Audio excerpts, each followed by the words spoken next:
Look at that. They meet tomorrow at Soldier Field. It's just part of a great schedule of games that we have coming up for you this weekend. This will be a good battle all day here. This kid's just absolutely dynamic. A quarterback's worst nightmare. Up the middle, Williams breaking free to the 40. Hit the foot race. Dancing and Watson throwing downfield, and he's got Fuller across the 15. Now he's going to run to the end zone. Touchdown, Jacoby Brissett. Brady on a deep drop. He throws a long ball right for Edelman. Oh, he's hit hard. Touchdown! Cam Jordan finally gets home. To me, this is football. This baby's over. Hour 2 of Good Morning Football Weekend presented by Bass Pro Shops. I can't wait to see what is in this hour of the show after what happened in the first hour of the show. It's been amazing, What happened? guys. I already moved past it. We have Tom Pelissero in with us today. D'Angelo Hall, he will be back next week. We got Michael Robinson. Peace. And Mike Garafolo. And what a morning it has been, gang. On one, Jeezy. What's I that? know. You've been on one this morning, man. Good On job. one? Yeah, on one. Yeah. Oh, on one. Well, it started with this. That's me. I tweeted that out. I got him good, right? Yeah. I mean, you tweeted this out, kind of making fun of him a little bit. Yeah, I don't know. I Flash, then again on Twitter. I did ask people. I asked Mike Robb and a couple other folks here. I said, should I tweet it? And they said, yeah, go for it. Yeah, that's cool. He's So happy. I did it. Okay, so And then he got me back. Yeah. What's happening right now? You know what's happening because you do this from time to time. Just drive the You like it cold in the studio. Best XO that we've ever had on the show. Well, I was trying to. Look at him breaking this down. Yeah. So Tom tweeted this. And he got me back, and I deserved it. Explain. But listen, peek explain. behind the scenes There's no here. explanation Good morning needed. football I think weekend. what is very needed for the people watching. Here's the explanation. The mic is always hot, and the camera is always rolling. That's the explanation. That's true. Right Good there. job. Forget that. Not enough. But Okay, we'll take it. let's continue the party here, and we're going to start at the top of the NFC. The Niners are the only undefeated team left standing. They're followed by the Saints, Packers, and the Seahawks, all 5-1. But let's focus on New Orleans. They're 4-0 with Teddy Bridgewater as the starter, heading to Chicago this weekend. That's where we find Stacey Dales. She's with the Bears, who hope to get back their starting quarterback tomorrow. Will he or won't he, quarterback Mitch Trubisky, play on Sunday against the Saints? All signs point towards him playing. He practiced fully all week long, took all of the starting reps Thursday and Friday, and yet still head coach Matt Nagy would not make a declaration. Instead, Trubisky's been listed as questionable. So I asked Nagy, what more do you have to see for Mitch to go this weekend? I feel he's stacked good days together. So now for us as coaches, we just want to go back, go through the whole game plan, where we're at. Okay, where do we feel like we'll collaborate and say, hey, where do we think he was physically, and then talk to the trainers, and then mentally. And I said yesterday, I feel cautiously optimistic. I still feel that way, and without saying he's going to be the guy, I feel good that he could be the guy. Well, Nagy is optimistic that Trubisky will play. He knows he's going to see a really good Saints defense, one per next gen, that over the past 3 weeks has generated more pressure on opposing quarterbacks than any team in the league. Said Nagy, they're pretty darn good. They're salty. They do not mess around. They get after you, and what better way for us to find out where we're at than to go against the best? Thank you, Stacey. So, how much better will the Bears be with their starting quarterback if he does go? According to the numbers, I guess not much. In fact, this season, backup Chase Daniels throwing for a higher completion percentage, more yards per attempt. I know, and a better passer rating than Trubisky. But wait, it was only one game? Is that Only one game? Only one game, right? But that's the backup having better numbers than the starter who's going to possibly get more money. We're throwing right there at Trubisky. But it's leading to a lot of criticism, and now his coaches are coming to his defense saying that he's maturing, he's a young guy, he's still learning how to execute a game plan, and they're seeing steps and they're seeing strides in that regard. But it's year 3 of his career. Yes. It's time to start figuring out, is this the guy that we're buying into? Is this the guy we want to give a contract extension to at some point here? The yards per attempt number is alarming at only 5.5. You need to be able to hit some bigger plays. I mean, you can go down to 65% completion rate. That used to be like, whoa, okay. Right. That's not how it works anymore because things are so efficient in the NFL. It's got to be more chunk plays in these things, and that's the question we've had about him. Can he see the field like some of the other elite quarterbacks? He's yet to really answer that question. Yeah, and he's yet to take total ownership of this Bears offense. I always thought once Mitchell Trubisky did that, I think this offense would continue to flourish. But I'm looking at the Saints side of things and Alvin Kamara not being available. Tommy P, you did a great job telling us that he might not play in this game.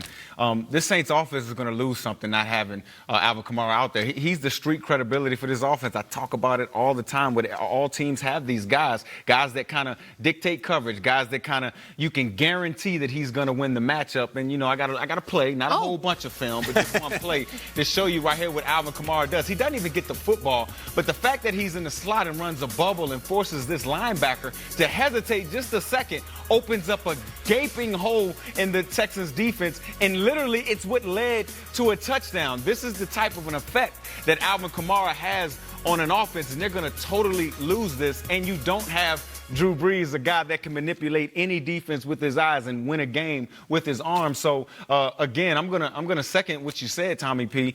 If they can go and find a way to win this game, I mean, Sean Payton is the coach of the year right now. Doesn't have his quarterback, won't have his running back in this game, won't have his tight end, won't have Traquan Smith as one of his top wide receivers. This is also a perfect week for this Bears defense to go from good to great. They're up there third in points allowed, they're second in big plays allowed. This is a unit where they are built to it in terms of how much cap resources are dedicated to the defense, paying Khalil Mack the money they have. This is always going to be a defense-driven team. We get so caught up in Trubisky and whether or not in this week or that week he's living up to the expectations. They need to win by that defensive unit. Now they're coming off a bye. They're at home at Soldier Field against the depleted Saints team. This is a week you dominate and set the tone for where the season goes from here. But Tommy, and I didn't mean to interrupt you, Colleen. No, you're good. Usually tough defenses are accompanied by a great run game. And that's my question with Matt Nagy and this Chicago Bears offense. How come we hadn't seen more David Montgomery running the ball north and south, not east and west? Like, how come we haven't game planned for having the running back touch the ball a little bit more? To me, it would help Mitchell Trubisky and whoever is in at the quarterback position, but it would definitely help that defense keep them off the field, get first downs, all of those types of things. You just don't see it in the schematics of this offense. The other thing they do, though, is use that short passing game as kind of a substitute for the run game. Get the ball out to Taylor Gabriel. He's missed a little bit of time because of injury. It's getting back that confidence, that rhythm for the quarterback, too. Best way to do that, get the ball into your playmakers' hands. Once they have the full complement back, you'd think they're going to get better. I'd like to see that defense score, too, though, as well, because they're getting the takeaways, but they're not getting the defensive touchdowns. They only have one defensive touchdown, and obviously this offense is this team. They need the defense. Eddie Jackson had like 10 at this point last year. Right, exactly. They need the defense, though, to help out in the points department. But also in this game, Cam Jordan.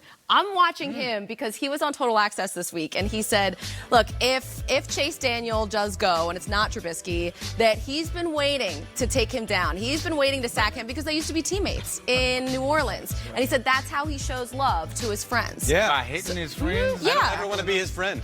No. No. Well, you don't play football, so okay. I don't mean it like that, Jeezy. I'm sorry. Oh, Oh, you give me he's going to leave you hanging. You know how much money Chase Daniels made, Mike Robb? What's that? It's over $30 million. Yep. How you feel about that? Let's Now take he a needs name him in the more morning. names Now and he needs numbers. oxygen. Speaking of numbers, we have some big names. We'll tell you who will have some bigger numbers this week. Jeezy, I'm going to start with you. More sacks tomorrow afternoon. Cam Jordan or Khalil Mack? The aforementioned Cam Jordan. All right, since 2012, Cam Jordan has had 7.5 sacks or more each season. Only one other NFL player can lay claim to that, Michael Robinson. Who is it? I just tried to pass it. Oh, my bad. I didn't know. You guys are working well. Oh, Ryan Kerrigan. Ryan Kerrigan. Yes. You know that. Because you wrote it on the Kerrigan. paper. Cam Jordan already 5 on the year, so he looks like he's going to get to 7.5. I will give you the X's and O's reason other than the trivia. Ryan Ramczyk against Khalil Mack. 1-on-1. That I want to see. Ooh, So I'm going that's Cam. good. What you saying about Ryan Ramczyk? That he's very good. Okay. All right, Mike Robb, how about this one? More rushing yards in Seattle. Mark Ingram or Chris Carson? Oh, this is a tough one because both of these teams like to run the football. But I'm going to go with Chris Carson, right? Because Chris Carson kind of like Death Row back in the 90s. He ain't going to have your quarterback standing on stage taking your rushing numbers and stuff like that. Like Lamar Jackson's going to take away from Mark Ingram. So for all of that, I got to say Chris Carson will have more rushing yards than Mark Ingram. Okay. Well, they kind of need him to keep the Yeah. ball away from Lamar Jackson and the Ravens. Okay, Tommy P. More receiving touchdowns tomorrow. DeAndre Hopkins or T.Y. Hilton? T.Y. Hilton, the Texans killer. 9 career touchdowns in 14 games against Houston. DeAndre Hopkins, just 3 touchdowns in 11 games against the Colts, although those 3 came in his last 3 games against them. Oof. Okay. All right, Colleen Wolfe, we always give her the chance to throw some shade. We give her the one that's like... It's my favorite part of the show. Yeah, all right, ready. Higher total, Miami offensive touchdowns or Buffalo defensive touchdowns? Ooh, guys, this was actually a tough one here. How is it? Miami has Buffalo? four offensive touchdowns. Buffalo is the 4. defense out here. How are you Yeah, not going to pick Buffalo? I am picking Buffalo. Yes. Of course I'm picking Buffalo. Those 4 touchdowns that Miami has, just to put it into perspective right now, Aaron It's Jones bad. has twice as many himself than an entire offense of an NFL team. So I'm going with the Bills. They do not, though, have a defensive touchdown yet this year. Maybe but to get one. they're opportunistic, and I feel like this is a great opportunity Or for them 4. to get that started. Yeah. Bills Mafia. You jumping on the Bills Mafia train too? Like D'Angelo, like I convinced D'Angelo and Jumping off an I R&B might right on be. the train. I might be. Yeah, might be? through a table. Sure. Yeah. Why not? It'll be great. All right, so Hurting everybody. we'll see. I think we're going to pick that game maybe later coming up. I'm pretty sure we're going to pick that game. All right. Let's do it.